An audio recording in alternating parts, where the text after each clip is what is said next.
What's right? What's wrong? How do we decide? Philosophers have tried to answer these questions throughout history by studying ethics. In the 19th century, the ethical theory of utilitarianism was developed by John Stuart Mill and Jeremy Bentham.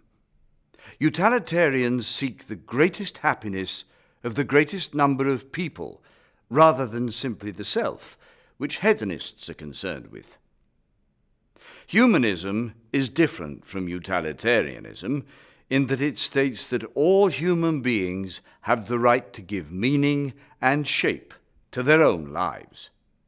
Humanists believe that all people have the right to happiness and should be allowed to pursue their dreams individually. In order to examine the differences between utilitarianism and humanism, let's look at a major moral controversy: the death penalty. In effect, in 60 countries around the world at present, the death penalty often polarizes opinion when discussed. Utilitarians would argue in favor of the death penalty, as by removing one dangerous individual from society, law-abiding people are able to live safer and happier lives. In their view, the death penalty benefits the majority through the punishment of the minority. Humanists generally oppose the death penalty. They argue that killing a person is a violation of their human rights. Humanists also point out that establishing guilt beyond doubt is extremely difficult, and that innocent people are, as a result, executed wrongly.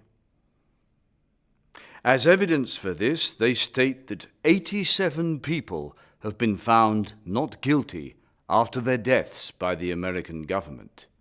As with most discussions about ethics, both sides have points that people agree with. And of course, they also have points that people can disagree with.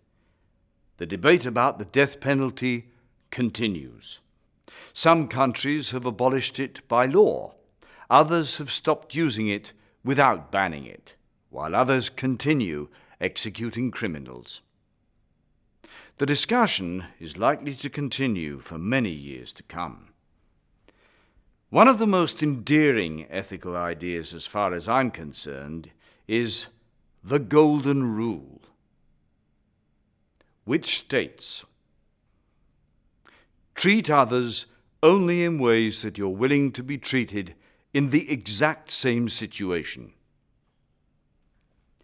This ethical theory is present in all the major religions and philosophies, and for good reason.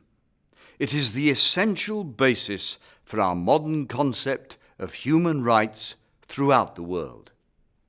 The Golden Rule seems to cut through the debate about whether the utilitarian or humanist view is correct, and lays the responsibility for behaving in an ethical way with the individual. We have the opportunity to practice this every day. Let's take that opportunity.